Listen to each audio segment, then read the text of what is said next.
Hello student, this is Sagar and welcome back to my YouTube channel SS study point. So student, सबसे पहले तो मैं आप लोगों को थैंक्स कहना चाहूँगा कि आप लोगों के प्यार और सपोर्ट की वजह से आज जो हमारी यूट्यूब फैमिली है वो अप्रॉक्स 15,000 सब्सक्राइबर हो चुके हैं हमारे यूट्यूब चैनल पे। 15,000 लोगों की एक फैमिली बन चुकी है। आप लोग के प्यार और सपोर्ट की वजह से ये चीज़ पॉसिबल हो पाया है और मैं आगे उम्मीद करूंगा कि आप लोग चैनल को ज़्यादा से ज़्यादा सब्सक्राइब करेंगे, शेयर करेंगे, वीडियो पे कमेंट करेंगे, लाइक करेंगे ताकि ये फैमिली और बड़ी हो। सो स्टूडेंट, बिना देर किए आज हम देखेंगे क्लास 9th सीबीएसई बोर्ड का चैप्टर 1 मोशन। सो स्टूडेंट, हम अपने डेली लाइफ की अगर हम बात करें, डेली रूटीन की हम बात करें तो हम कई सारी चीज़ों को अपने अराउंड मूव करते हुए हम देखते हैं। जैसे आप अपने आप को ले लो कि आप घर से स्कूल जा रहे हैं, स्कूल से घर आ रहे हैं, या फिर कोई आप एथलीट की बात कर लो जो किसी प्लेग्राउंड में रनिंग कर रहा है, या कोई आप बॉय को देख लो, गर्ल्स को देख लो जो साइकिलिंग कर रहे हैं। मीन्स कि हम डेली बेसिस पे कई सारी चीज़ों को अपने अराउंड मूव करते हुए देखते हैं। तो हम आज इसी चीज़ के बारे में पढ़ने वाले हैं कि मोशन है क्या, उसको हम डिफाइन कैसे करेंगे, किस किस पैरामीटर पे ये डिपेंड करता है। तो ये सारी चीज़ों को हम इस वीडियो में कवर करने वाले हैं। आप लास्ट तक इस वीडियो में बने रहिएगा। तो देखो, अगर हम यहाँ पे बात करें बच्चे मोशन की, तो मोशन की कोई भी ऑब्जेक्ट मोशन में है या फिर रेस्ट में है, इसको डिफाइन करने के लिए सबसे पहले हमें एक रेफरेंस पॉइंट की जरूरत पड़ती है, राइट। अब देखो, जैसे क्लास 7th और 8th में क्या था कि हमने मोशन को डिफाइन कर दिया भाई कि अगर कोई ऑब्जेक्ट अपने पोजीशन को चेंज कर रहा है, कॉन्टिन्यूसली चेंज कर रहा है टाइम के रेस्पेक्ट में, तो वो हमारा मोशन है। या फिर अगर कोई बॉडी अपने और टाइम के रेस्पेक्ट में अपने पोजीशन को चेंज नहीं कर रहा है तो वो रेस्ट में है। बट क्लास 9th में इतना लिखना सफिशिएंट नहीं होगा। ये कहीं ना कहीं एक इनकम्प्लीट आंसर है जो हम क्लास 7th 8th में पढ़ते आए हैं या अपने एग्जाम्स में हम लिखते आए हैं। वहां पे आपको एक अच्छा खासा नंबर मिल गया, बट यहाँ पे आपको नहीं मिलने वाला। क्लियर? स्टूडेंट, अगर हम बात करें अब इस चैप्टर पे चले, तो किसी भी ऑब्जेक्ट के दो स्टेट होते हैं। बेसिकली किसी भी ऑब्जेक्ट के बच्चे दो स्टेट होते हैं। पहला क्या होता है, स्टेट ऑफ रेस्ट, एंड दूसरा क्या होता है, स्टेट ऑफ मोशन। दूसरा क्या होता है बच्चे, स्टेट ऑफ मोशन, एंड पहला क्या होता है, स्टेट ऑफ रेस्ट। तो अभी स्टेट ऑफ रेस्ट क्या है, इसको हम डिफाइन कैसे करेंगे। तो अगर कोई ऑब्जेक्ट, अगर कोई बॉडी अपने सराउंडिंग किसी भी रेफरेंस पॉइंट के रेस्पेक्ट में अपने पोजीशन को अगर वो चेंज नहीं कर रही है टाइम के साथ, टाइम के रेस्पेक्ट में, तो वो बॉडी हम कह सकते हैं किसमें है, रेस्ट में है। क्लियर? तो if body does not changes their position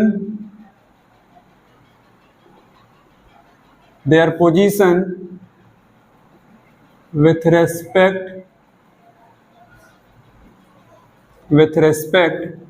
to their surrounding,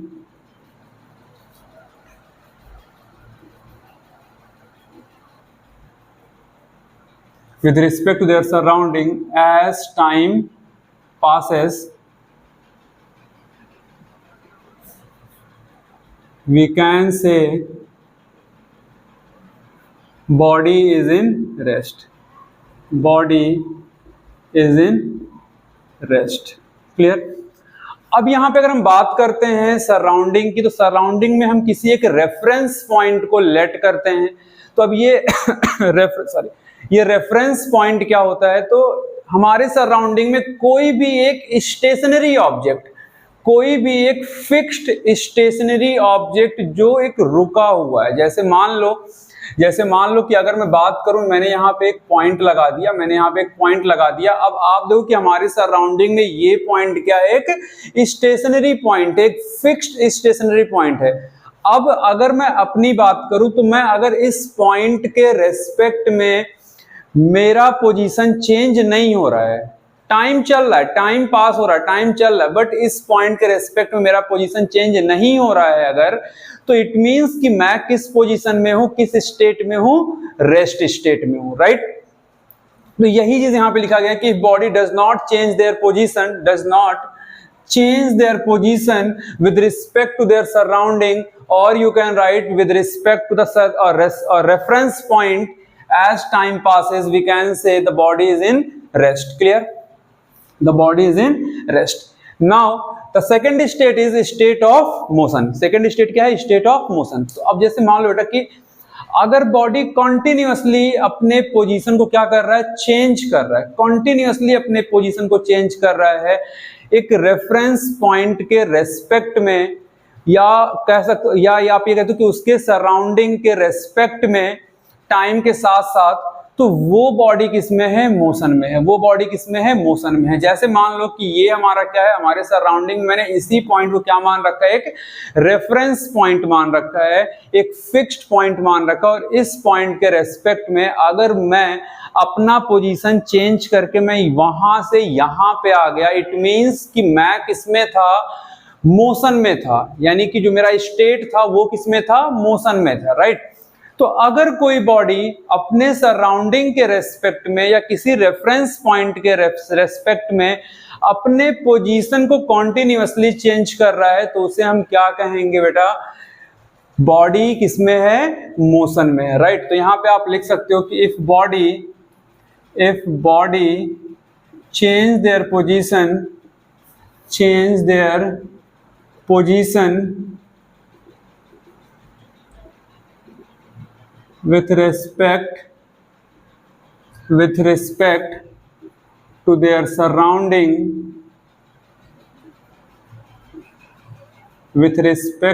surrounding, as time passes,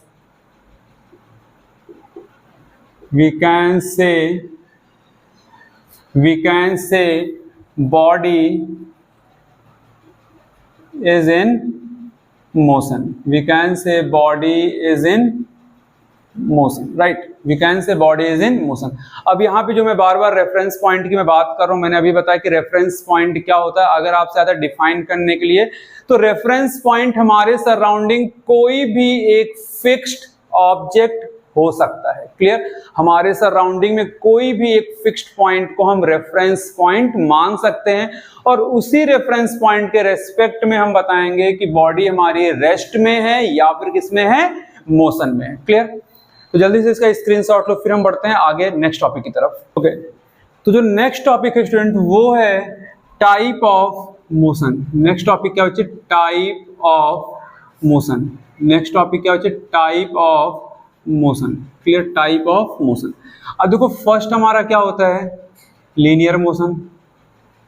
क्या होता है बच्चे, लीनियर मोशन। अब देखो लीनियर मोशन क्या होता है बच्चे, लीनियर मोशन क्या होता है कि अगर कोई बॉडी एक स्ट्रेट पाथ पे क्या कर रहा है, ट्रेवल कर रहा है, मूव कर रहा है, तो उसे हम क्या कहेंगे, लीनियर मोशन कहेंगे।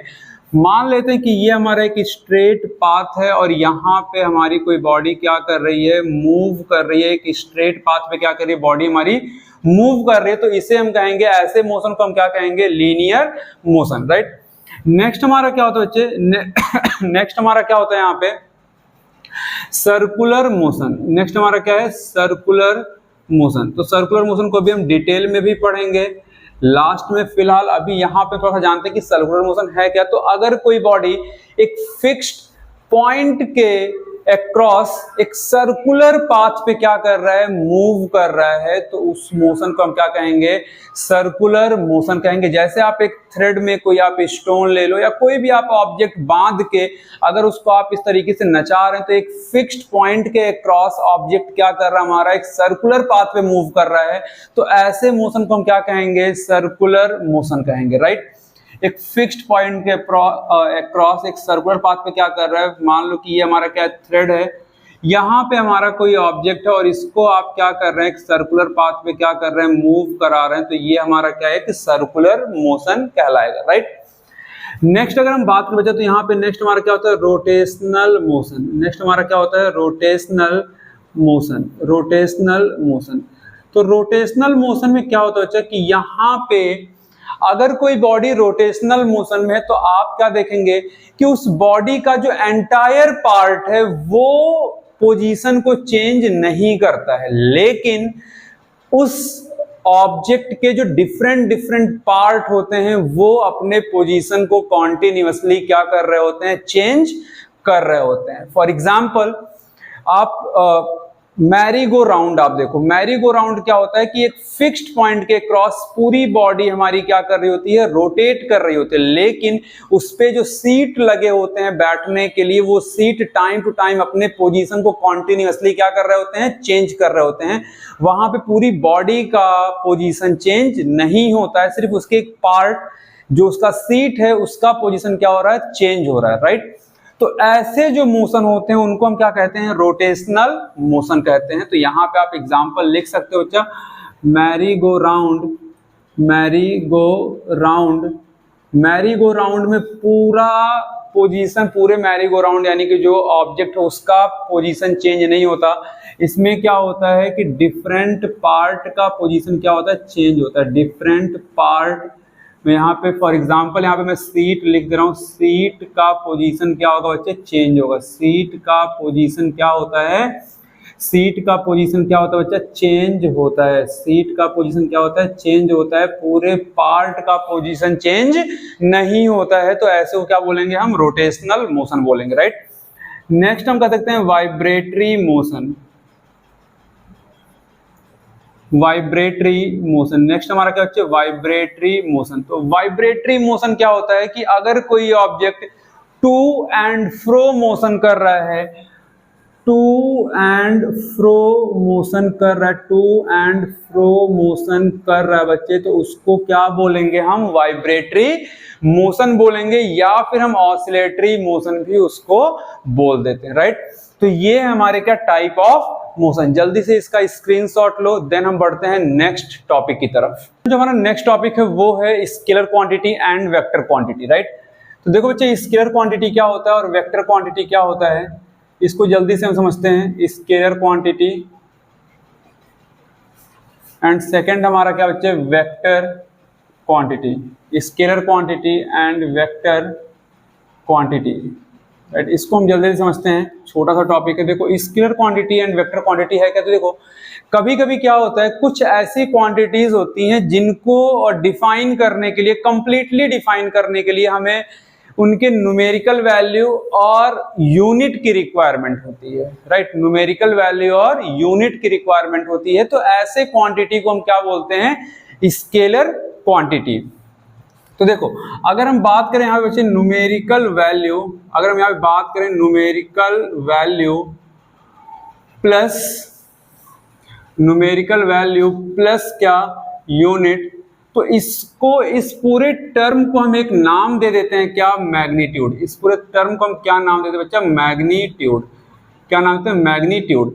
तो यानी कि स्केलर क्वांटिटी क्या होती है, एक ऐसी क्वांटिटी जिसको कंप्लीटली डिफाइन करने के लिए हमें उसके मैग्नीट्यूड की रिक्वायरमेंट होती है। मैग्नीट्यूड क्या होता है, रिक्वायर्ड होता है। ऐसी क्वांटिटी को हम क्या कहते हैं, मैग्नीट्यूड क्या होता है, रिक्वायर्ड होता है। ऐसी क्वांटिटी को हम क्या कहते हैं, scalar quantity. For example distance, for example distance. अब जैसे डिस्टेंस, मैंने कहा भाई 2 किलोमीटर, मैंने कहा भाई डिस्टेंस कितना, 2 किलोमीटर। तो देखो न्यूमेरिकल वैल्यू एंड उसका यूनिट, यानी कि एक मैग्नीट्यूड, मैग्नीट्यूड हमने बता दिया डिस्टेंस कितना था, 2 किलोमीटर था। तो 2 किलोमीटर में कंप्लीटली क्या हो गया, डिफाइन हो गया। इट मींस कि सिर्फ मैग्नीट्यूड की यहाँ पे क्या पड़ी, रिक्वायरमेंट पड़ी। तो डिस्टेंस हो गया हमारा, यहाँ पे स्पीड हो गया बच्चे, यहाँ पे स्पीड हो गया। इसके अलावा आप वर्क कह सकते हो यहाँ पे, इसके अलावा एनर्जी हो गया, यहाँ पे एरिया हो गया। एरिया भी हमारा क्या है, एक स्केलर क्वांटिटी है।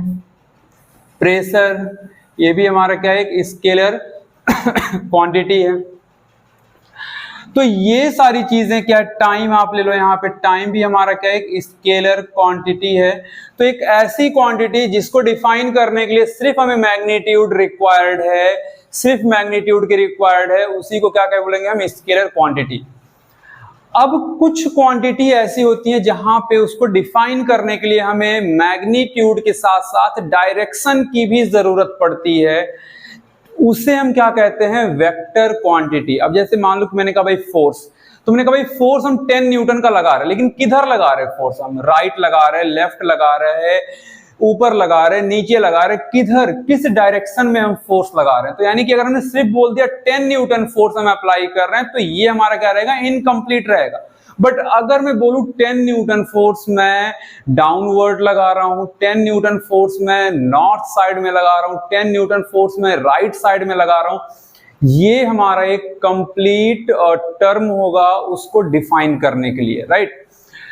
तो वेक्टर क्वांटिटी क्या होता है कि जहां पे बच्चे मैग्नीट्यूड के साथ magnitude plus direction, magnitude plus direction are required, magnitude plus direction are required, वो हमारा क्या होता है बेटे, वेक्टर क्वांटिटी होता है।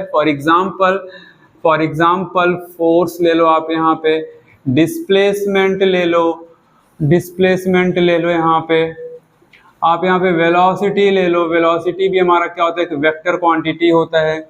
इसके अलावा आप वेट ले लो, यहाँ पे वेट भी हमारा क्या है, एक वेक्टर क्वांटिटी है। इसके अलावा क्या हमारा मोमेंटम आप ले लो, यहाँ पे क्या मोमेंटम, मोमेंटम भी हमारा क्या है, एक वेक्टर क्वांटिटी है। तो ये जो हमारे टर्म है, मींस जहां पे मैग्नीट्यूड प्लस डायरेक्शन दोनों की रिक्वायरमेंट है, दोनों की रिक्वायरमेंट है, उसे हम क्या बोलेंगे, वेक्टर क्वांटिटी। क्लियर, उसको क्या बोलेंगे हम, वेक्टर क्वांटिटी। जल्दी से इसका स्क्रीनशॉट लो, फिर हम आगे बढ़ते हैं नेक्स्ट टॉपिक पे। तो जो हमारा नेक्स्ट टॉपिक है वो है डिस्टेंस एंड डिस्प्लेसमेंट। हमारा क्या बच्चे, distance and displacement, distance and displacement.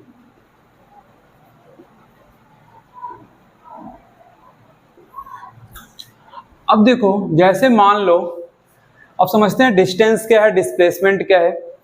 तो जैसे मान लो कि यहाँ पे क्या है, मेरा घर है, यहाँ पे क्या बच्चे, मेरा घर है, यहाँ पे मैं रहता हूँ, और यहाँ पे ये पॉइंट हमारा क्या है, ए।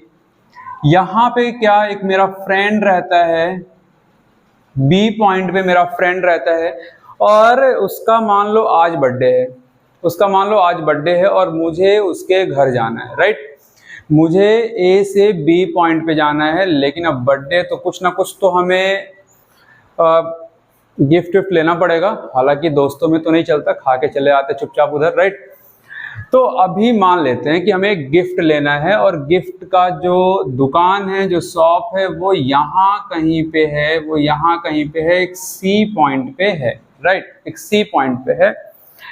तो अब हमें गिफ्ट लेते हुए उसके घर पे जाना है। तो देखो, पहले मैं ए से कहाँ पे जाऊंगा, ए से सी पॉइंट पे मैं जाऊंगा, ए से सी पॉइंट पे मैं जाऊंगा, और मान लो कि यहाँ से लेके यहाँ तक का जो डिस्टेंस है वो है 4 मीटर। मान लो यहाँ से यहाँ तक का डिस्टेंस कितना, 4 किलोमीटर, राइट, 4 किलोमीटर।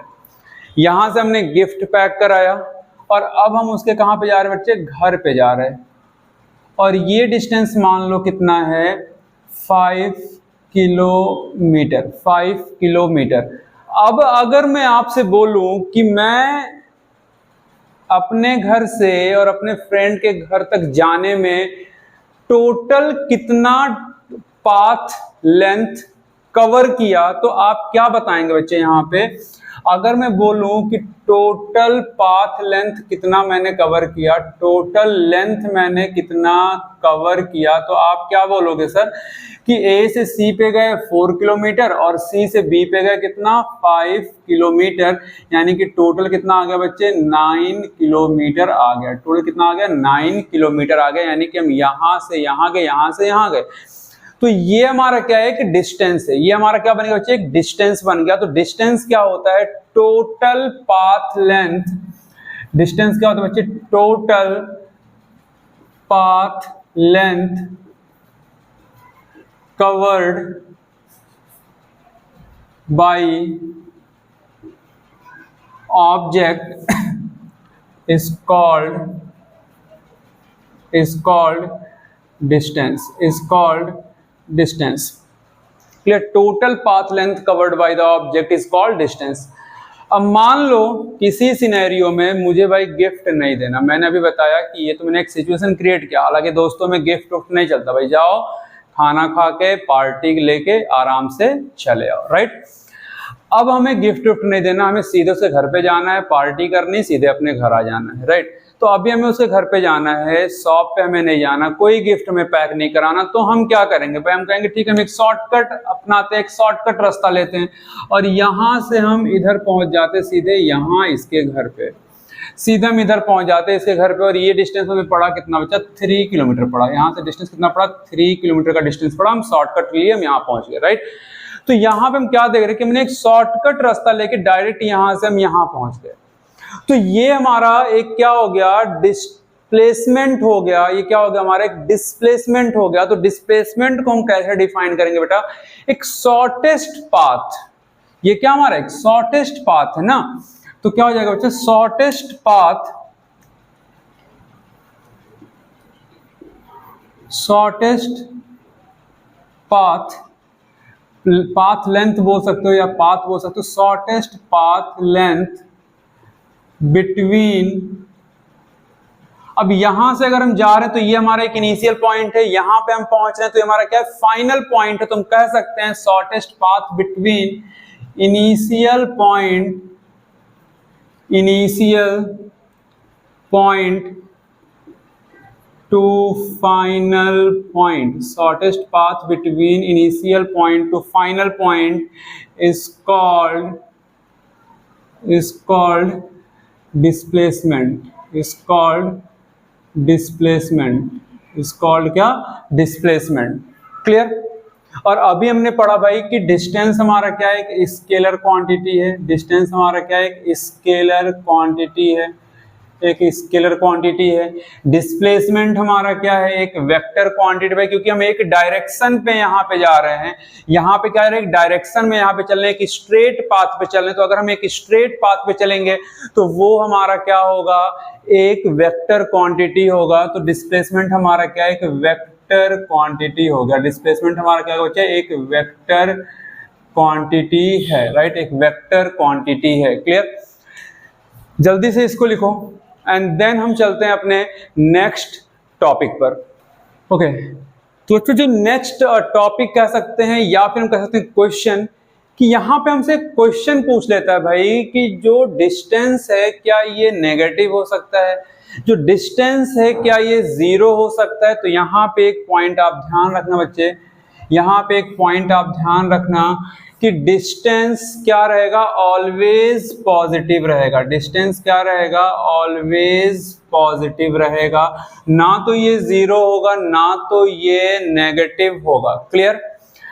यहाँ पे एक पॉइंट क्या ध्यान रखना भाई कि जो डिस्टेंस है वो पॉजिटिव भी हो सकता है, वो नेगेटिव भी हो सकता है, वो जीरो भी हो सकता है, पॉजिटिव भी हो सकता है, नेगेटिव भी हो सकता है एंड जीरो भी हो सकता है। तो डिस्प्लेसमेंट हमारा पॉजिटिव भी हो सकता है, नेगेटिव भी हो सकता है और जीरो भी हो सकता है। क्लियर। दूसरा चीज हमसे यहाँ पे क्या पूछ लेता है भाई कि डिस्टेंस या डिस्प्लेसमेंट मेजर करने के लिए हम कौन से इंस्ट्रूमेंट का यूज करते हैं।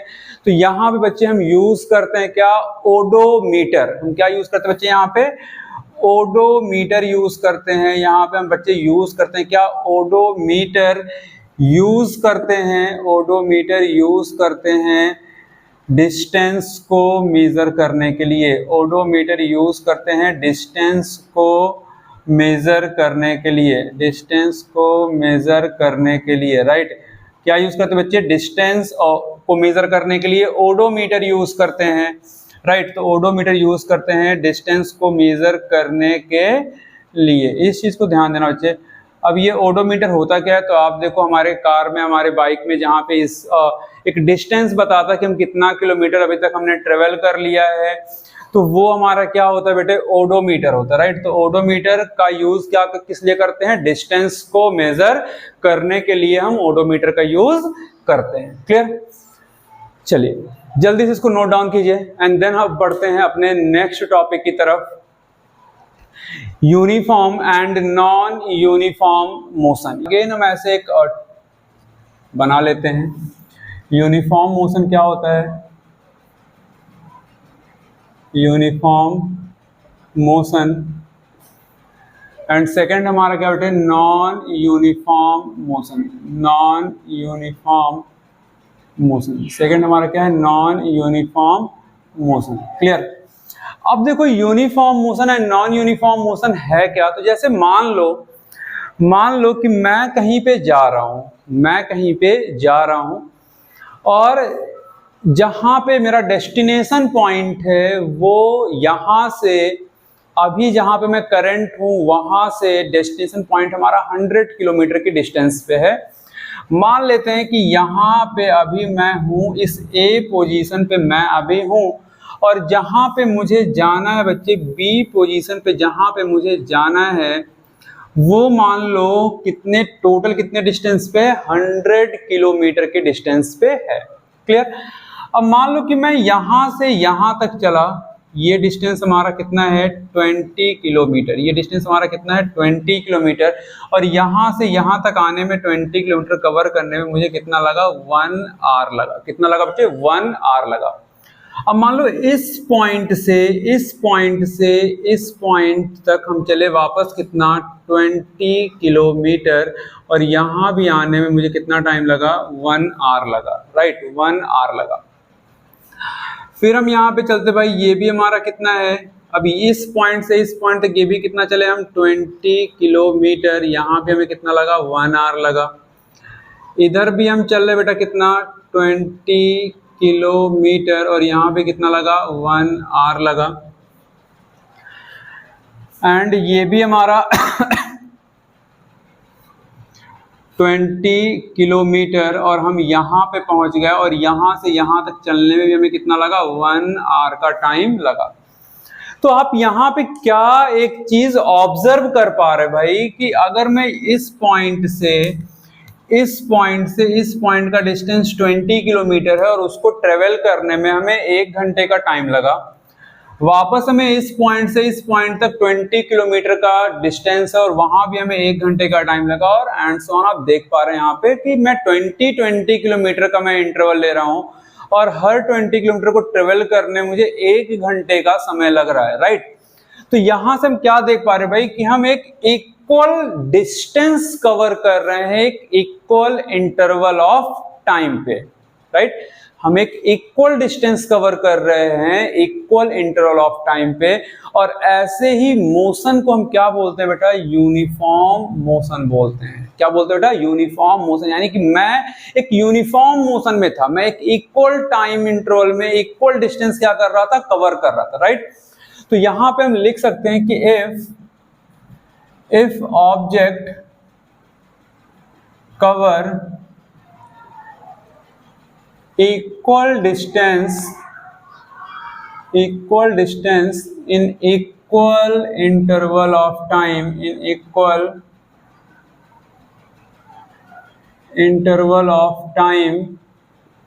it means कि body is in uniform motion, है ना। that is body is in uniform motion, right. तो अगर यूनिफॉर्म मोशन तो आप कैसे डिफाइन करोगे, कि अगर कोई बॉडी एक इक्वल टाइम इंटरवल में इक्वल डिस्टेंस कवर कर रहा है, या फिर आप ऐसे कह सकते हो कि इक्वल डिस्टेंस कवर कर रहा है इक्वल इंटरवल ऑफ टाइम में, तो वो हमारा क्या कहलाएगा बच्चे, यूनिफॉर्म मोशन कहलाएगा। राइट। नेक्स्ट हमारा क्या बच्चे, नॉन यूनिफॉर्म मोशन। नेक्स्ट हमारा क्या है, नॉन यूनिफॉर्म मोशन। अब देखो नॉन यूनिफॉर्म मोशन क्या होता है, नॉन यूनिफॉर्म मोशन क्या होता है कि अगर मान लो कि हमें अगेन यहां से लेके ए पॉइंट से लेके और हमें कहां तक चलना है, बी पॉइंट तक हमें यहाँ पे चलना है, बी पॉइंट तक हमें यहाँ पे चलना है। राइट। अब देखो यहाँ पे कि यहाँ से पहले मैं यहाँ तक चला, मान लो ये 20 किलोमीटर था और 1 आवर का हमने टाइम लिया। राइट। यहाँ से हम यहाँ पहुँच गए, और 30 किलोमीटर हमने ट्रेवल किया, यहाँ से यहाँ तक 30 किलोमीटर का डिस्टेंस ट्रेवल किया, 1 आवर का हमने टाइम लिया यहाँ भी। फिर हम चले कितना बेटा, 10 किलोमीटर। फिर हम चले यहाँ पे कितना बचा, 10 किलोमीटर, और यहाँ पे हमने कितना टाइम लिया, यहाँ पे हमने 1 आवर का टाइम लिया, यहाँ पे हमने कितना टाइम लिया, 1 आवर का टाइम लिया, और फिर हम यहाँ से यहाँ 40 किलोमीटर का डिस्टेंस हमने ट्रेवल किया और यहाँ पे हमें कितना टाइम लगा, 1 आवर का टाइम लगा, राइट। तो यहाँ पे हम क्या देख रहे हैं कि यहाँ पे जो हमारा टाइम इंटरवल है वो तो हमारा सेम है, 1 आवर का ही है, लेकिन जो डिस्टेंस हम ट्रेवल कर रहे हैं वो हमारा इक्वल नहीं है, राइट। तो अब यहां से हम क्या ऑब्जर्व कर पा रहे हैं कि अगर कोई बॉडी या अगर कोई ऑब्जेक्ट अनइक्वल डिस्टेंस ट्रेवल कर रहा है इक्वल इंटरवल ऑफ टाइम में, अगर कोई बॉडी या कोई ऑब्जेक्ट अनइक्वल डिस्टेंस ट्रेवल कर रहा है इक्वल इंटरवल ऑफ टाइम में, तो ऐसे मोशन को हम क्या बोलेंगे, नॉन यूनिफॉर्म मोशन बोलेंगे, राइट। तो यहां पे लिख लो कि if body covers unequal distance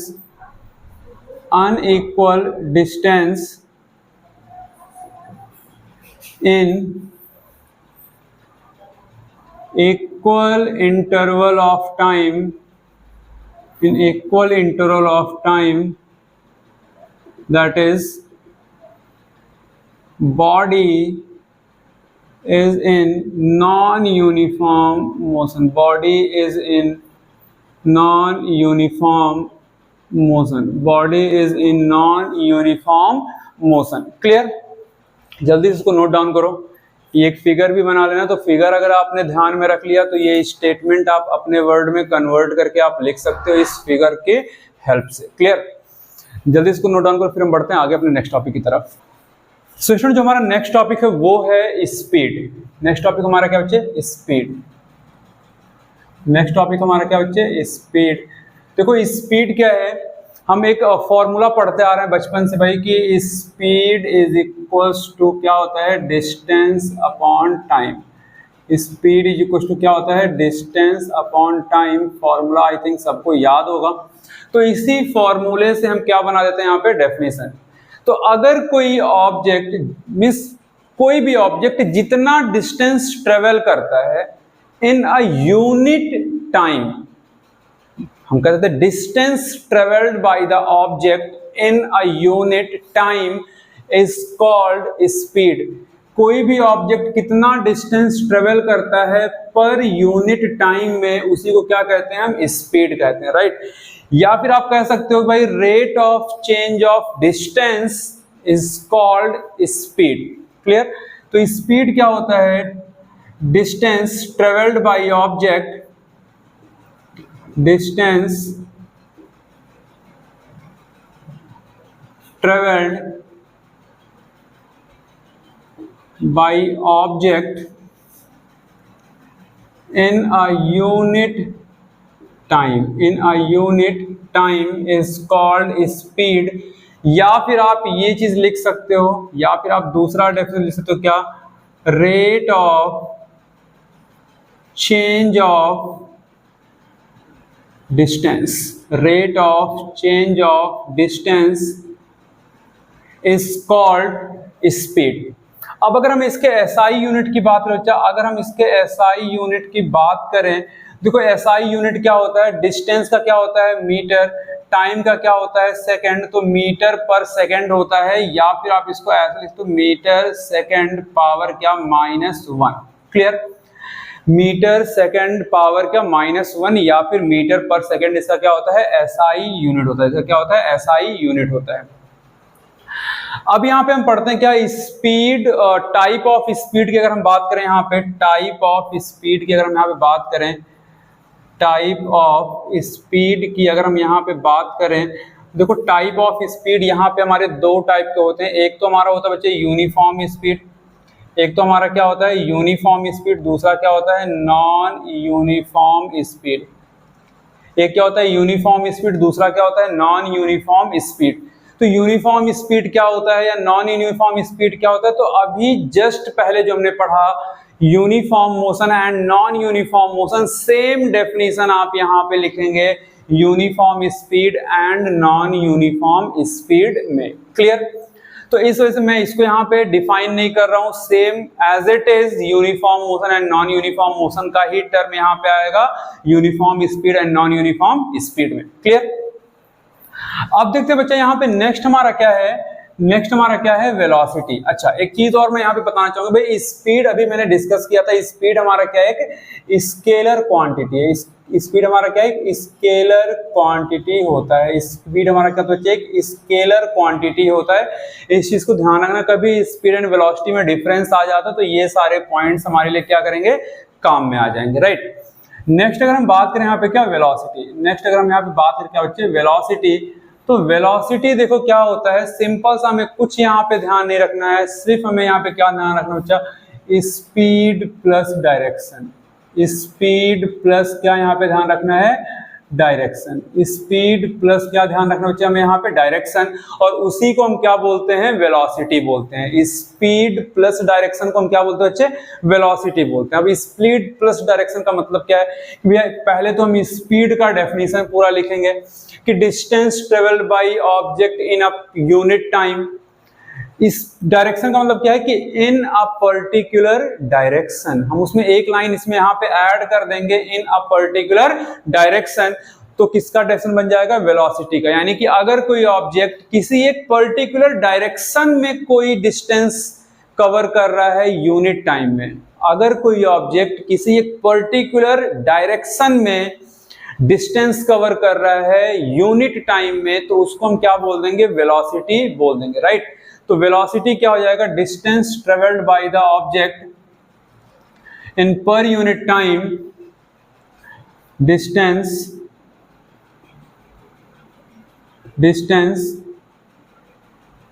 travelled by the object in per unit time in a particular direction. हमें यही वर्ड क्या करना है, ऐड करना है, in a particular direction. In a particular direction is known as velocity. तो आप देखो यहां तक तो हमारा क्या है, स्पीड का डेफिनेशन है। हमने क्या ऐड किया, इन अ पर्टिकुलर डायरेक्शन, तो क्या बन गया, वेलोसिटी बन गया। क्या बन गया, ये वेलोसिटी बन गया, राइट। अब देखो वेलोसिटी हमारा क्या होता है बच्चे, वेलोसिटी हमारा क्या होता है कि एक वेक्टर क्वांटिटी होता है। वेलोसिटी क्या होता है, यहाँ पे एक वेक्टर क्वांटिटी होता है। वेक्टर क्वांटिटी क्यों होता है कि अगर हम किसी से वेलोसिटी पूछेंगे, तो अगर उसने बोला भाई कि अगर हमारी वेलोसिटी कितनी थी, 2 किलोमीटर पर आवर थी नॉर्थ डायरेक्शन में, या 2 किलोमीटर पर आवर की स्पीड से मैं जा रहा था साउथ डायरेक्शन में, राइट जा रहा था, लेफ्ट जा रहा था किसी स्पीड से, तो वो क्या बन जाएगा, वेलोसिटी बन जाएगा। तो अब 2 किलोमीटर क्या था, मैग्नीट्यूड था, नॉर्थ साउथ राइट लेफ्ट क्या था, डायरेक्शन था, तो मैग्नीट्यूड के साथ डायरेक्शन आ गया, तो क्या बन जाएगा बच्चे, वो वेक्टर क्वांटिटी बन जाएगा। क्लियर, ये क्या बन जाएगा, वेक्टर क्वांटिटी बन जाएगा।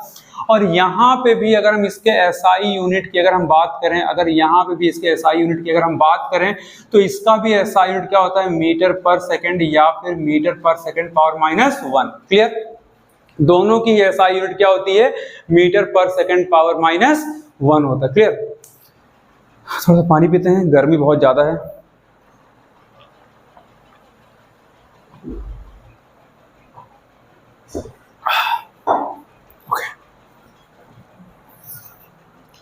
ओके, अब देखो, अब यहाँ पे कुछ बच्चों के दिमाग में ये आएगा, सर वेलोसिटी के तो हम डिस्प्लेसमेंट यूज करते हैं, वेलोसिटी के तो हम डिस्प्लेसमेंट यूज करते हैं।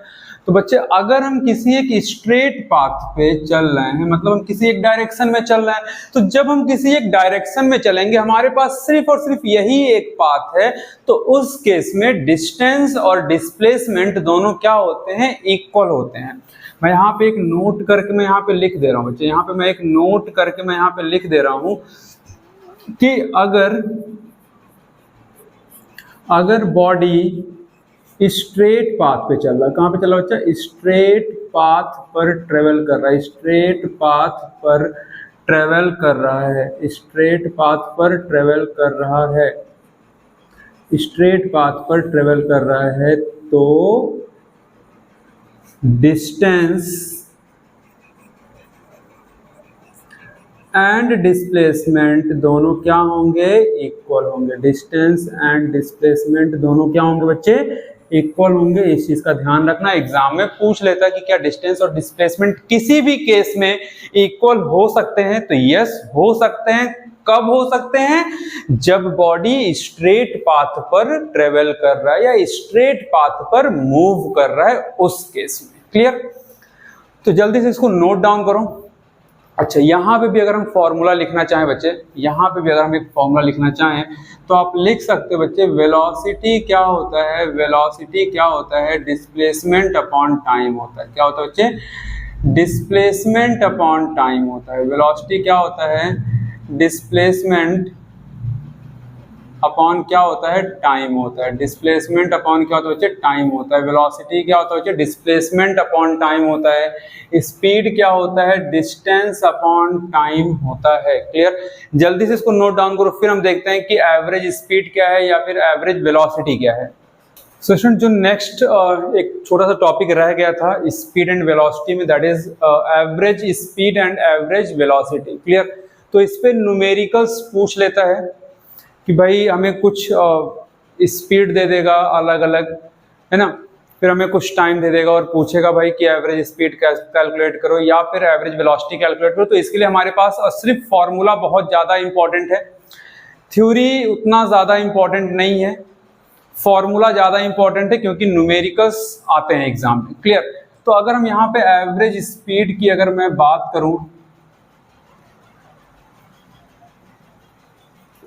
अगर मैं यहाँ पे एक एवरेज स्पीड की बात करूँ तो एवरेज स्पीड क्या होता है, टोटल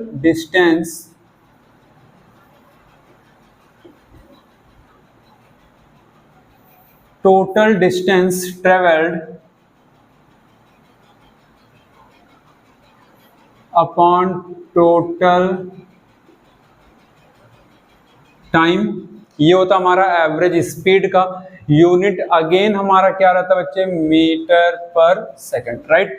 अगर यहीं पे हम एवरेज वेलोसिटी की बात करें, अगर यहीं पे हम एक एवरेज वेलोसिटी की बात करें तो एवरेज वेलोसिटी क्या होता है बच्चे, टोटल डिस्टेंस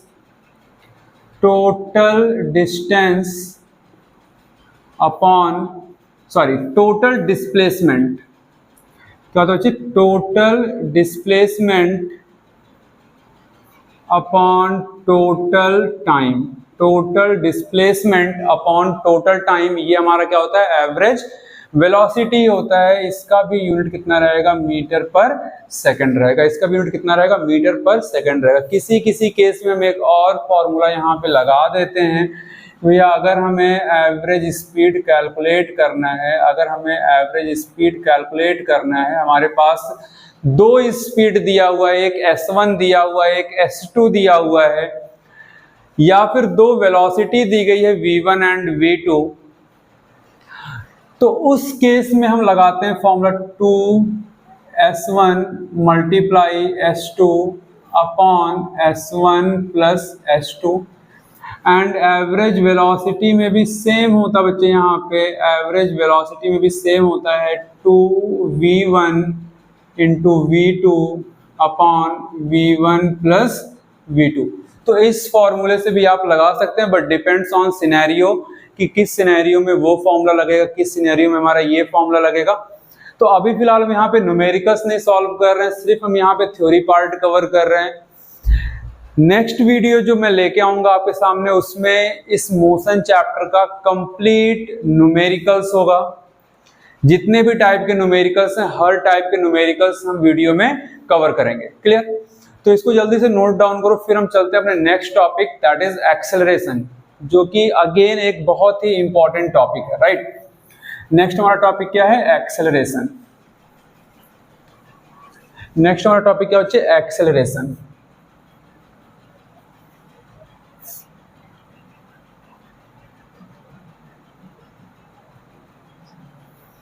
एक्सेलरेशन, क्लियर।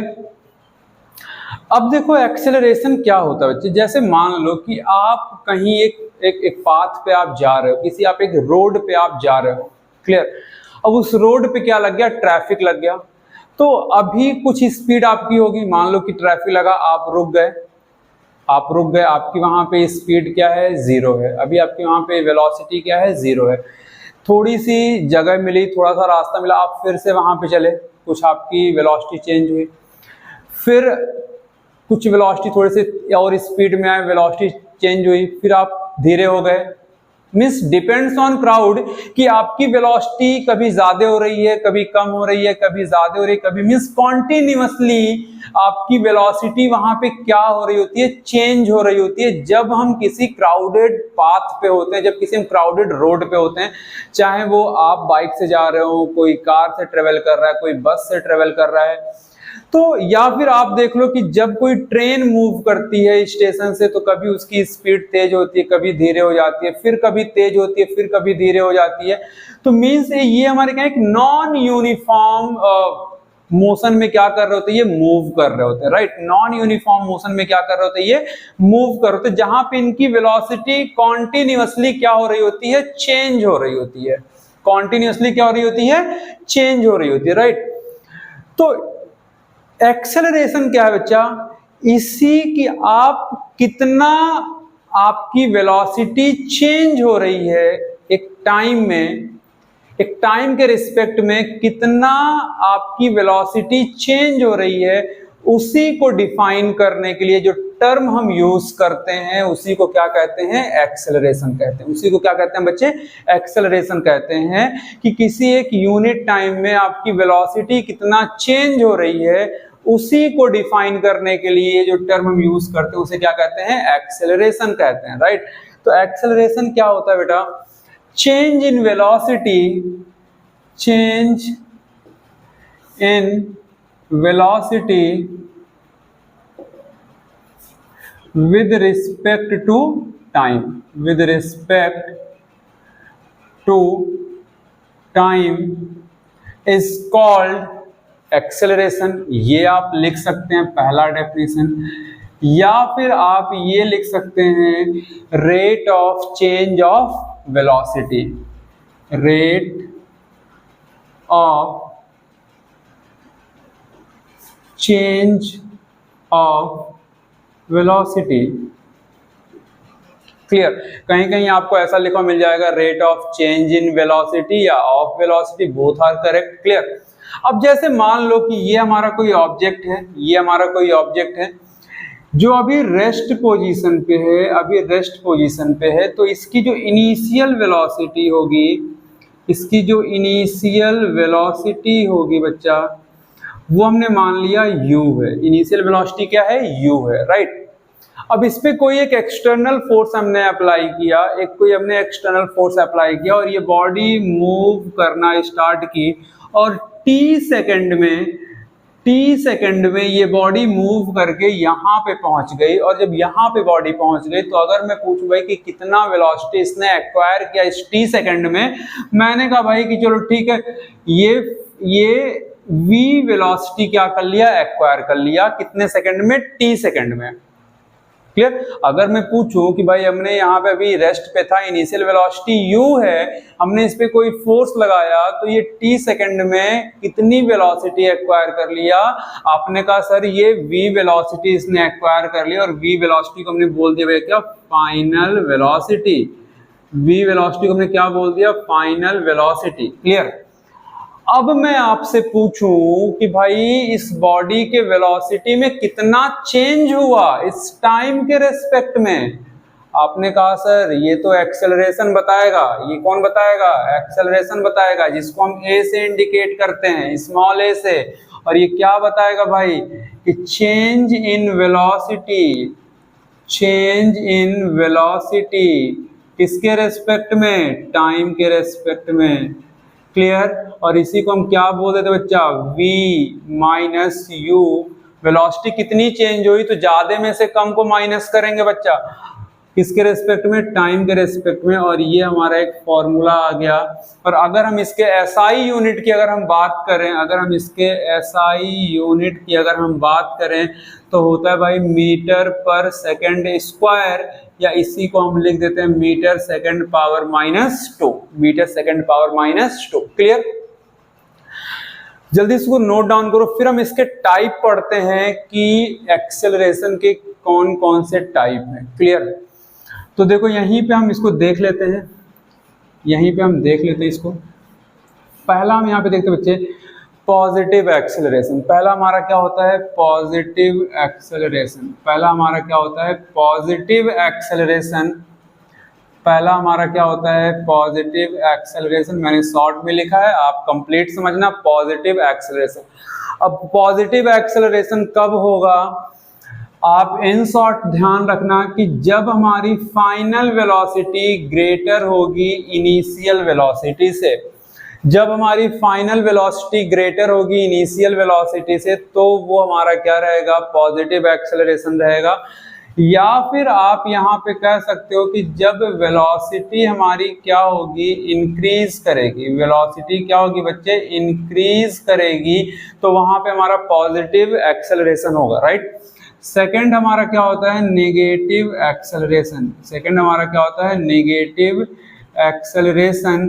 तो देखो नेगेटिव एक्सेलरेशन क्या होता है बच्चे कि जब हमारी फाइनल वेलोसिटी लेस देन होगी इनिशियल वेलोसिटी के, जब हमारी फाइनल वेलोसिटी लेस देन होगी इनिशियल वेलोसिटी के, या फिर वेलोसिटी क्या होगी? डिक्रीज होगी। वेलोसिटी क्या होगी? डिक्रीज होगी। वेलोसिटी क्या होगी बच्चे? डिक्रीज होगी। वेलोसिटी क्या होगी? डिक्रीज होगी। उस केस में हमारा जो एक्सेलरेशन होगा वो कैसा होगा? नेगेटिव एक्सेलरेशन होगा। और नेगेटिव एक्सेलरेशन को बच्चा हम बोलते हैं रिटार्डेशन। क्या बोलते हैं? रिटार्डेशन। नेगेटिव एक्सेलरेशन क्या बोलते हैं बच्चे? रिटार्डेशन बोलते हैं, या फिर डी एक्सेलरेशन बोलते हैं। क्या बोलते हैं बच्चे? D acceleration. क्या बोलते हैं बच्चे? इसको हम डी एक्सेलरेशन,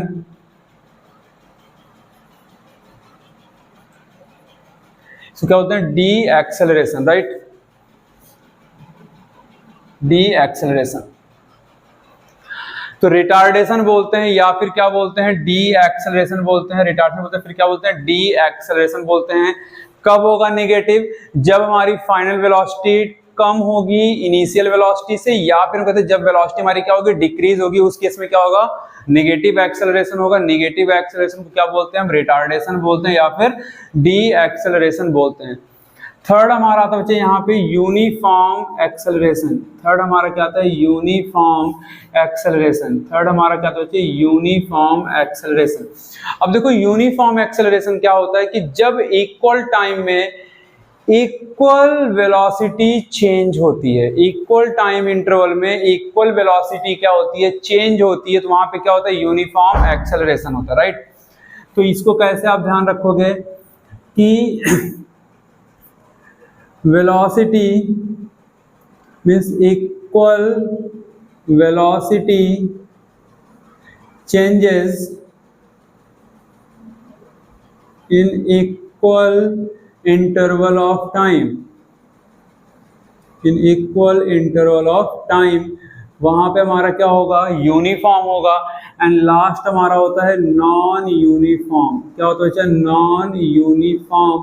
तो नॉन यूनिफॉर्म में हम हर जगह यही चीज देख रहे भाई कि इक्वल डिस्टेंस, अनइक्वल डिस्टेंस, यही हमने हम यही पढ़ते हुए आ रहे हैं यूनिफॉर्म नॉन यूनिफॉर्म में। राइट? तो नॉन यूनिफॉर्म में क्या होगा कि unequal velocity changes in equal interval of time. Unequal velocity changes in equal interval of time is called non-uniform acceleration. Is called non-uniform acceleration. Right? Is called non-uniform acceleration. So there are 4 type of acceleration. Positive कब होगा? जब initial velocity कम होगी, या फिर कह सकते हो कि जब फाइनल वेलोसिटी ज्यादा होगी इनिशियल वेलोसिटी से, या वेलोसिटी हमारी इंक्रीज करेगी, तो पॉजिटिव एक्सेलरेशन। नेगेटिव एक्सेलरेशन जब हमारी फाइनल वेलोसिटी कम होगी इनिशियल से, या हमारी वेलोसिटी डिक्रीज करेगी, उस केस में नेगेटिव एक्सेलरेशन। यूनिफॉर्म एक्सेलरेशन क्या होता है कि जब हमारा इक्वल वेलोसिटी चेंजेस होगा ऑब्जेक्ट का in equal interval of time में, तो यूनिफॉर्म। नॉन यूनिफॉर्म एक्सेलरेशन क्या होता है बच्चे कि जब अनइक्वल वेलोसिटी चेंज होगा इक्वल इंटरवल ऑफ टाइम में तो वो क्या कहलाएगा, यूनिफॉर्म वेलोसिटी कहलाएगा। जल्दी से इसको नोट डाउन करो, फिर हम इस पे इसके आगे चलते हैं। जो हमारा नेक्स्ट टॉपिक है वो है equation of motion by graphical method. अभी हमने ग्राफ के क्वेश्चंस या ग्राफ है क्या उसके जो कुछ कॉन्सेप्ट हैं, यूनिफॉर्म, नॉन यूनिफॉर्म, वेलोसिटी के कुछ ग्राफ हैं, वो हम देखेंगे न्यूमेरिकल्स वाले पार्ट में। जब न्यूमेरिकल्स करेंगे जिस पार्ट में, उस पार्ट में हम ग्राफ को कंप्लीटली कवर करेंगे। फिलहाल अभी हम देखते हैं equation of motion by graphical method. तो देखो सबसे पहले तो हमें यहाँ पे ग्राफ बनाने आना चाहिए, इसका फिगर बनाने आना चाहिए। तो फिगर में देखो सबसे पहले बच्चा हमें कुछ करना नहीं है यहाँ पे। सबसे पहले तो आप ये चीज आप बनाएंगे, एक वर्टिकल लाइन देन एक हॉरिजॉन्टल लाइन, राइट, एक वर्टिकल लाइन एंड एक हॉरिजॉन्टल लाइन। फिर यहाँ पे हम मान लेते हैं भाई कि यहाँ पे हमारा ऑब्जेक्ट है, इसको भी हम ऐसे बना देंगे और इस डिस्टेंस को हम क्या मान लेंगे, इस डिस्टेंस को हम क्या मान लेंगे, u मान लेंगे, दैट इज इनिशियल वेलोसिटी। यानी कि ऑब्जेक्ट यहाँ पे है रेस्ट पे, तो उसकी इनिशियल वेलोसिटी क्या है, u है, राइट। फिर यहाँ पे आप ये चीज एक लाइन और खींचेंगे वर्टिकल, यहाँ से ये लाइन आप ऐसे मिला देना बच्चे, यहाँ से ये लाइन ऐसे आप एक स्लोप बना देना। ये जो हमारा है वो क्या है, वेलोसिटी है। इधर हमारा क्या बच्चे, टाइम है। इधर हमारा क्या है, टाइम है। इधर हमारा क्या है, वेलोसिटी है, राइट। इधर हमारा क्या है, वेलोसिटी है। अब देखो अगर ये u है तो ये हमें एक रेक्टेंगल बनता हुआ दिखाई दे रहा है, तो ये भी हमारा क्या रहेगा, u रहेगा। ये भी हमारा क्या रहेगा, u रहेगा। ये पूरी वेलोसिटी हमारी क्या है, v है। ये पूरा क्या हमारा v है।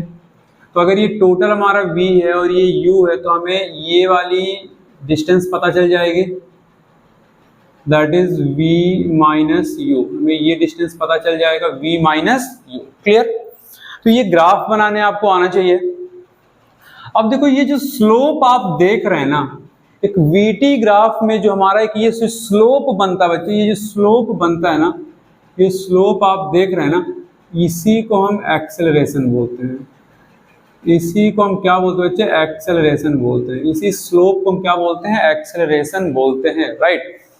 तो देखो जो हमारा फर्स्ट इक्वेशन ऑफ मोशन है, जो हमारा फर्स्ट इक्वेशन ऑफ मोशन है वो क्या है बच्चे, वो क्या है, v is equals to u plus a t. अब इसी को हम प्रूफ करेंगे। तो देखो स्लोप को ऐसे लिखो, ये जो स्लोप हमें दिखाई दे रहा है, देखो ये जो स्लोप चला है ये राइज कर रहा है। ये क्या कर रहा है बच्चे, राइज कर रहा है। कब राइज कर रहा है, जब इधर टाइम हमारा क्या कर रहा है, रन कर रहा है। जैसे जैसे टाइम रन कर रहा है स्लोप हमारा क्या कर रहा है, राइज कर रहा है। तो यहाँ पे हम लिख सकते हैं बच्चे क्या, राइज अपॉन क्या, रन, राइज अपॉन क्या, रन। और इस स्लोप को हम क्या बोलते हैं बच्चे, एक्सेलरेशन, जिसको हम ए से इंडिकेट करते हैं। राइज हमारा हो क्या रहा है, वेलोसिटी हमारी राइज कर रही है, यानी कि वेलोसिटी हमारी चेंज हो रही है। तो मतलब क्या, change in velocity, change in velocity upon क्या होता है बच्चे, टाइम। अपॉन क्या हो रहा है, time, right. Change in velocity upon क्या हो रहा है बच्चे, यहाँ पे टाइम। इसका अच्छा नाम दे दो यहाँ पे A B C D and E. देखो जो वेलोसिटी चेंज हो रही है, कहाँ से चेंज हो रही है, बी से सी तक चल रही है। वो बी से क्या चल रही है, सी तक यहाँ पे चल रही है। एंड टाइम हमारा ए टू ई चल रहा है। तो हम कह सकते भाई कि ए हमारा क्या है, v minus u upon t. और ये चीज हमारा इधर जाएगा बच्चे, तो ये क्या बन जाएगा, v minus u is equals to a t. अभी इसको भी हम यहाँ पे एक बॉक्स में रखते हैं। u इधर माइनस में हो जाएगा, क्या हो जाएगा, प्लस हो जाएगा। तो v इज इक्वल टू क्या बन जाएगा, u प्लस ए टी। हमारा पहला क्या हो गया, इक्वेशन प्रूव हो गया, राइट। सेकेंड इक्वेशन क्या है, सेकेंड इक्वेशन की अगर हम बात करें यहाँ पे, अगर हम सेकेंड इक्वेशन ऑफ मोशन की बात करें, सेकेंड इक्वेशन ऑफ मोशन की अगर हम बात करें तो क्या होता है बच्चे, s is equals to u t plus half a t square. s is equals to u t plus half a t square, right. अच्छा अब जरा यहाँ पे देखो बच्चे, यहाँ पे अगर मैं बात करूं कि जो ऑब्जेक्ट है वो कितना डिस्टेंस वो कवर कर रहा है, कितना डिस्टेंस वो कवर कर रहा है, कितना एरिया ऑफ स्पेस वो एक्वायर कर रहा है इस वीटी ग्राफ के बीच में, राइट। तो आपने कहा भाई, आपने क्या कहा कि भाई जो ऑब्जेक्ट है वो ये वाला पूरा एरिया ऑफ स्पेस क्या कर रहा है, ऑक्यूपाई कर रहा है between this velocity time graph. तो यानी कि जो एस है हमारा, यानी कि जो डिस्टेंस है या जो डिस्प्लेसमेंट आप कह सकते हो इसको, क्लियर, वो क्या है, वो किसके बराबर है,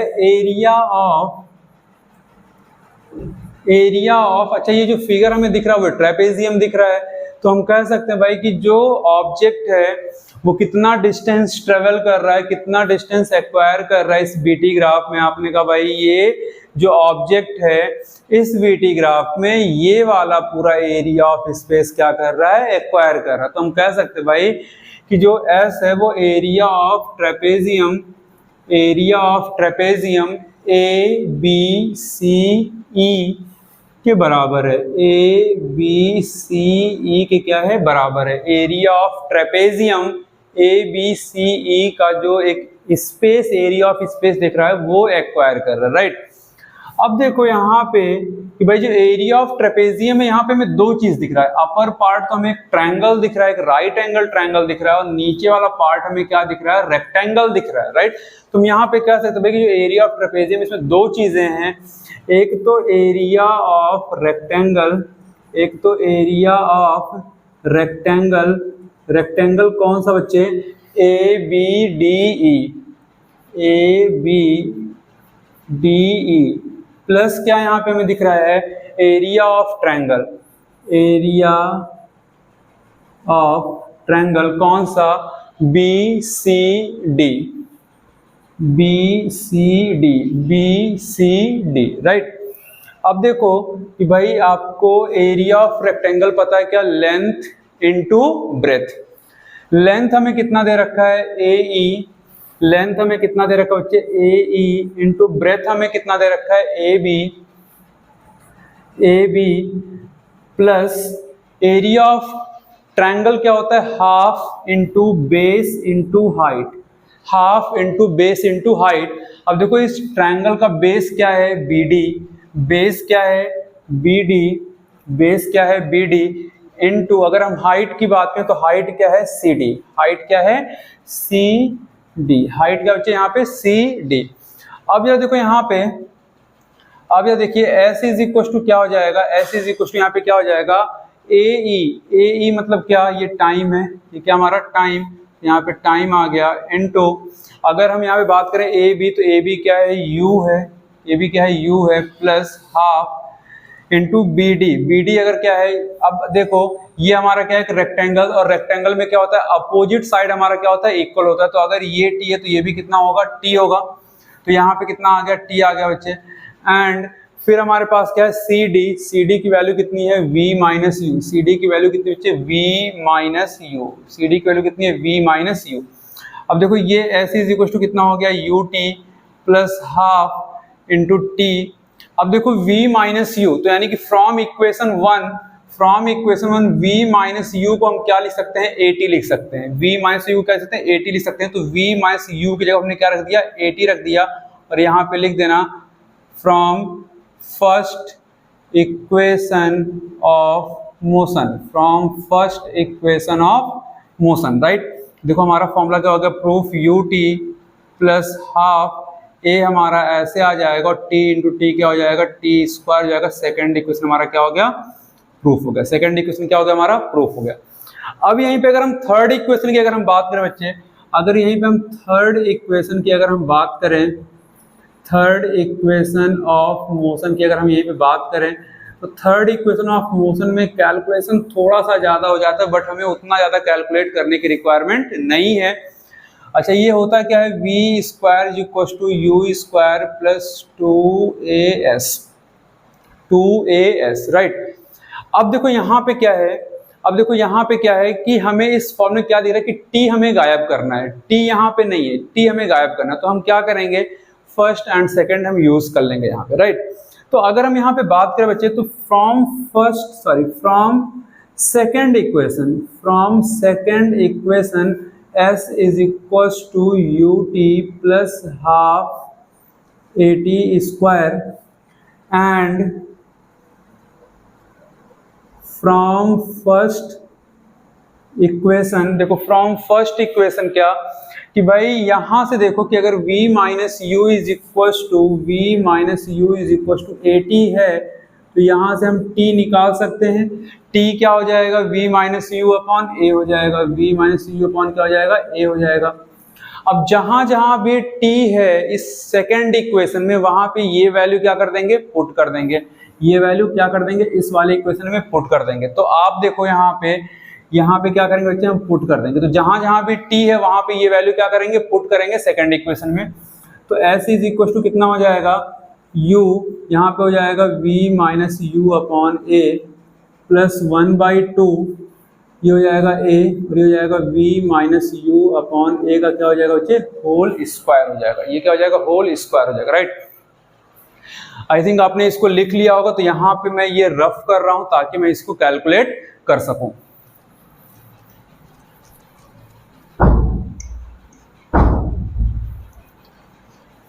अब देखो इसको हम क्या करेंगे, मल्टीप्लाई करेंगे। देखो s इज इक्वल टू कितना हो जाएगा, s इज इक्वल टू कितना हो जाएगा, uv minus you square upon a। उसको जरा हम उधर करते हैं तो ये क्या हो जाएगा, 1/2। ये हो जाएगा, इस पावर को हम अलग अलग करते हैं, इस पावर को क्या करते हैं, अलग अलग करते हैं। अब अलग अलग कैसे करते हैं, आपने ये चीज पढ़ रखा होगा कि अगर a/b पावर m है तो a power m upon b power m कर सकते हैं एक्सपोनेंट की प्रॉपर्टी से, राइट। तो अब देखो यहाँ पे हम क्या करेंगे, v माइनस यू का स्क्वायर अपॉन a का स्क्वायर, और ये जो a हमारा छूट जा रहा है उसको हमने यहाँ पे लिख दिया। ये जो a हमारा छूट जा रहा है उसको हमने यहाँ पे लिख दिया, राइट। देखो यहाँ से एक से ये क्या हो जाएगा, कैंसिल आउट हो जाएगा। अब आपको ज्यादा यहाँ पे कैलकुलेट नहीं करना है। ये uv minus you square plus 1/2 v minus you का स्क्वायर अपॉन कितना हो जाएगा, a हो जाएगा, राइट। अब हमें यहाँ पे क्या लेना है, एलसीएम लेना है। एलसीएम लेने के बाद में इसको हमें क्या करना है, a माइनस बी के होल स्क्वायर पे ओपन कर देना है। जब इसको आप ओपन करके सॉल्व करेंगे बच्चे तो हमें फाइनली हमें क्या मिल जाएगा, v square is equal to u square plus 2as। ये चीज हमें मिल जाएगा। तो यहाँ पे लिख देंगे कि ऑन सॉल्विंग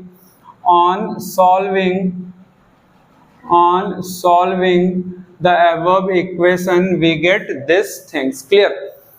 बाकी कमेंट में आप लोग इसको सॉल्व करके भेजेंगे कि किस तरीके से आपने इसको सॉल्व किया, क्लियर। और अगर किसी से सॉल्व नहीं हो पा रहा है तो वो भी बच्चा कमेंट कर देगा कि सर ये पार्ट हमें इसके आगे सॉल्व नहीं हो पा रहा है, एक बार सॉल्व करके आप बता दी तो इस पर मैं एक सेपरेट वीडियो बना दूंगा, क्लियर। जल्दी से इसको नोट डाउन करो। एंड देन हम इस चैप्टर का लास्ट टॉपिक देखते हैं, circular motion means uniform circular motion. तो बच्चे जो हमारा नेक्स्ट टॉपिक है वो है uniform circular motion, uniform circular motion, right. तो सिंपल सा यहाँ पे एक कॉन्सेप्ट आप समझो भाई कि अगर कोई आप एक थ्रेड आप लो, आप थ्रेड लो, उसमें आप कोई स्टोन क्या करो, बांध लो, राइट। अब उसको आप इस तरीके से नचाना स्टार्ट करो, एक तरीके से नचाना स्टार्ट करो, तो आप क्या देखोगे कि एक फिक्स्ड पॉइंट पे जो ऑब्जेक्ट होगा एक सर्कुलर पाथ पे क्या करेगा, रोटेट करना स्टार्ट करेगा, एक सर्कुलर पाथ पे रोटेट करना स्टार्ट करेगा। उसी मोशन को हम क्या कहते हैं, यूनिफॉर्म सर्कुलर मोशन। उसी मोशन को क्या कहते हैं, यूनिफॉर्म सर्कुलर मोशन। जब कोई body along a circular path क्या कर रही होती है, मूव कर रही होती है, उसी को हम क्या कहते हैं, सर्कुलर मोशन कहते हैं, राइट। मान लो कि यहाँ पे हमारा सेंटर पॉइंट है, यहाँ से हमने एक थ्रेड से एक ऑब्जेक्ट को क्या कर रखा है, बांध रखा है। अब ये बॉडी क्या कर रहा है, एक सर्कुलर पाथ पे क्या कर रहा है, मूव कर रहा है, तो इसी को हम क्या कहेंगे, यूनिफॉर्म सर्कुलर मोशन कहेंगे, क्लियर। तो यहाँ पे एक चीज हमें ध्यान रखना भैया कि जो यूनिफॉर्म सर्कुलर मोशन होता है उसका स्पीड क्या होता है, रिमेन्स कांस्टेंट रहता है। रिमेन्स क्या रहता है बच्चे, कांस्टेंट रहता है, स्पीड हमारा रिमेन्स कांस्टेंट रहता है। दूसरी चीज हमें यहाँ पे क्या देखना है कि अगर अभी बॉडी यहाँ पे तो इसका डायरेक्शन ये होगा, बॉडी यहाँ पहुंच जाएगी, डायरेक्शन ये बन जाएगा। बॉडी यहाँ पे होगी तो इसका डायरेक्शन ये होगा। मीन्स हमें क्या दिख रहा है कि हर एक पॉइंट पे बॉडी का जो डायरेक्शन है वो क्या हो रहा है, चेंज हो रहा है, राइट। तो यहाँ पे क्या होगा, body changes its direction at every tangent clear. अच्छा, अब यहाँ पे अगर डायरेक्शन चेंज हो रहा तो इनकी वेलोसिटी भी क्या होगी, चेंज होगी। इनकी वेलोसिटी भी क्या होगी बच्चे, चेंज होगी। वेलोसिटी क्या होगी बच्चे, यहाँ पे चेंज होगी। अच्छा, अब अगर इनकी वेलोसिटी चेंज होगी तो वेलोसिटी में कितना चेंजेस आया उसको कौन बताएगा, एक्सेलरेशन बताएगा। यानी कि जो मोशन होगा वो कैसा होगा, एक्सेलरेटेड मोशन होगा। ये मोशन कैसा होगा, एक्सेलरेटेड मोशन होगा। ये एक्सेलरेटेड मोशन होगा, राइट, एक्सेलरेटेड मोशन होगा। अच्छा, यहाँ पे अगर मैं बात करूं भाई कि इस बॉडी को इस सर्कुलर पाथ पे रोटेट कराने में कौन सा फोर्स हमारा हेल्प कर रहा है, तो यहाँ पे एक सेंट्रीपिटल फोर्स हमारा क्या कर रहा है, हेल्प कर रहा है। कौन सा फोर्स हेल्प कर रहा है बच्चे, सेंट्रीपिटल फोर्स। सेंट्रीपिटल फोर्स क्या कर रहा है, हेल्प कर रहा है। सेंट्रीपिटल फोर्स क्या करता है कि ऑब्जेक्ट को सेंटर की तरफ खींचने का काम करता है। ऑब्जेक्ट को सेंटर की तरफ खींचने का काम करता है, राइट। जैसे ही इस बॉडी को हम रिलीज करेंगे, सेंट्रीपिटल फोर्स वहां पे जीरो होगा और बॉडी हमारी जिस डायरेक्शन में उसी डायरेक्शन में क्या हो जाएगी, ये निकल जाएगी। क्लियर। अच्छा, इन सबसे हट के हमारे पास एक टॉपिक क्या बच्चे, इन सबसे हट के हमारे पास एक पॉइंट क्या है कि अगर हमारी वेलोसिटी क्या होगी, अगर हमारी वेलोसिटी कैसी होगी, यूनिफॉर्म होगी। अगर हमारी वेलोसिटी कैसी होगी, यूनिफॉर्म वेलोसिटी होगी, तो वहां पे जो एक्सेलरेशन होगा वो क्या रहेगा, जीरो रहेगा। तो एक्सेलरेशन क्या रहेगा, जीरो रहेगा। तो अगर आपसे पूछा जीरो एक्सेलरेशन कब होगा, जब हमारी वेलोसिटी क्या होगी, यूनिफॉर्म होगी। एक यूनिफॉर्म मोशन से हमारी बॉडी क्या कर रही है, मूव कर रही है, मतलब उसके वेलोसिटी में कोई भी चेंजेस नहीं हो रहा, उस केस में हमारा एक्सेलरेशन क्या रहेगा, जीरो रहेगा, right. So student, I hope कि आपको ये वीडियो समझ में आया होगा। अगर वीडियो आपको समझ में आया तो ज़्यादा से ज़्यादा वीडियो को लाइक करें, शेयर करें और कमेंट करना ना भूलें। और मैं आपसे एक रिक्वेस्ट करना चाहूँगा कि इसको ज़्यादा से ज़्यादा शेयर करें ताकि YouTube फैमिली और बड़ी हो सके। और जितना ज़्यादा आप शेयर करेंगे उतना ही ज़्यादा मुझे मोटिवेशन मिलेगा और मैं नए नए वीडियो आप तक लेके आता रहूँगा।